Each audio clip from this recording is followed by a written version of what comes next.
extreme passion for food, travel, and music fuels my entire life. From growing up in a Sicilian family in Chicago who raised me to explore and expand my palate, to learning everything I can about the travel industry and putting it to use, and spending my years immersed in the culture and lifeblood that is rock and roll. Welcome back to DBL. Our next guest, a Chicago native and the rocker chick personality behind the award-winning entertainment series Eat, Travel, Rock. She's also the wife of America's TV dad, the beloved and dearly missed Bob Saget. Please give a warm welcome to Kelly Rizzo. Hey! Thank you guys so much for having me. This is so wonderful. Thank you. We're very happy to have you. Super happy that you're here. I actually perform with your husband, so it's great to talk to you. I'm a stand-up comic as well. Now, people might not know. Yeah, shout out. Now, people might not know that Bob was a huge fan of Eat, Travel, Rock before you guys even met. So, like, how did he win you over? Like, what was his move? Well, he hated the phrase that he slid into my DMs, but that is the absolute truth. He actually did ask permission of a mutual friend before he did that. So it was a very gentlemanly way to do it. But yeah, he did DM me and say, hey, I'd love to invite you to a show sometime and take you out for a bunch of burgers and lobsters. And of course, that was the way to my heart. Totally. So. He's even a class act. Mine too. In the DM. Yeah, mine too. Well, I didn't know Bob, but I am a fellow Chicagoan, so maybe our paths crossed at some point.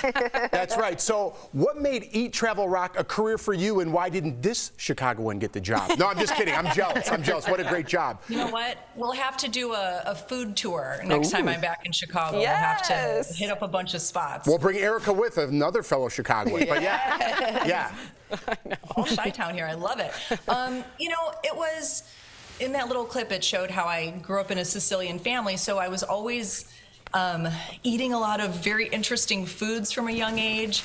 But I didn't really travel a whole lot as a kid, but I always thought it looked so interesting and I wanted to see the world. And so, you know, I had a very long career in real estate in Chicago, but then, you know, after the market crash, and I just kind of fizzled out in that career, and it just really wasn't for me anymore. And I just wanted to reinvent myself. And so I'm like, what am I passionate about? What do I love to talk about? What can I speak to in a way that, you know, I can really relate to other people? And it was food, travel, and music. So I just started blogging, and then all of a sudden it, you know, several years later became a full-time career. You manifested that. Unbelievable. I love that Eat, Travel, Rock was something you were able to share with Bob. And as we know, travel reveals a lot about a person. What kind of traveler was Bob? Was he an anxious? I'm sort of an anxious traveler. Bob was incredibly confident. He was very efficient. I mean, you know, he'd been traveling so much for 40 plus years, so he had it down to a science. And he always said that in another life, he would have been a travel agent because he was so good at just booking the trips and putting it all together. And he was brilliant at it. And he booked all of our trips, and which was hard for me to relinquish the control to him because I love doing it, but he insisted. Like even in an airport, he insisted on always holding my passport. And I was like, no, I want to hold my passport. He's like, no. I'm the husband, like I'm taking charge, I'm holding her passport. I'm like, all right, fine.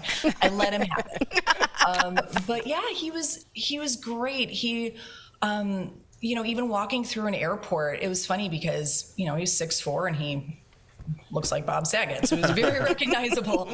And he would constantly get stopped, and even if we were like running late to a flight, he would always stop and take pictures with everybody. Oh, what a nice guy. Never once in the entire time did I know him did he ever refuse a selfie or an autograph or anything like that. Wow. So grounded, so gracious. It's so nice to hear that. And I've heard that many times, obviously not just from you, but from other people as well. Okay, so you got Bob to go on social media and you made some viral videos together. We want to hear the story behind this one, so let's watch.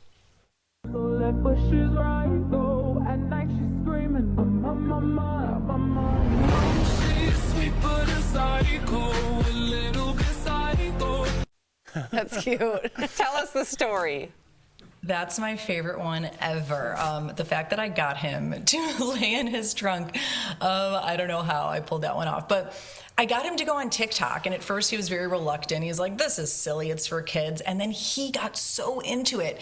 And, maybe once a week or so, especially during quarantine, we didn't have much else to do. And so we would just make these funny videos together. And that one, I had seen an iteration of it somewhere. And so I adapted it to where I'm like, let's do the whole, you're married to a Sicilian woman and you made her mad, so I'm putting you in the trunk. And he's like, I love it.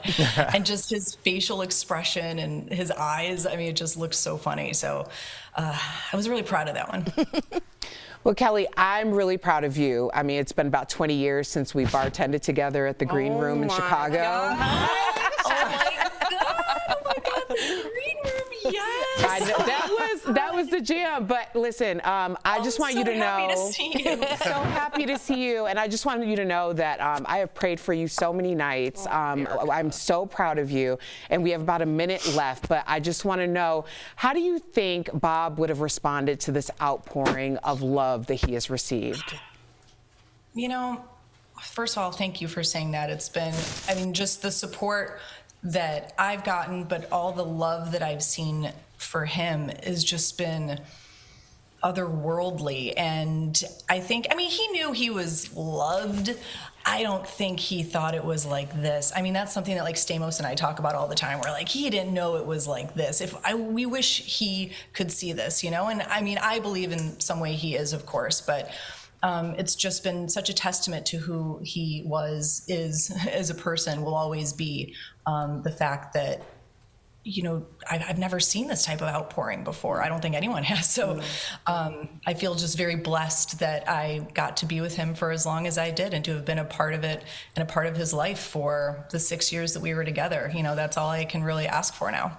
Yeah. Beautifully Well, thanks stated. for sharing your world with us too, and continue to. Thank you. Kelly. Thank you. So happy to see you again. So happy to see you all. Thank you. Kelly, thank you so much. DBL Nation, make sure you follow Kelly across socials and YouTube at Eat Travel Rock, and check out eattravelrock.com for new episodes. And thank you for reminiscing and sharing your love for Bob with us. He is truly missed. We'll be right back. Thank you, Kelly.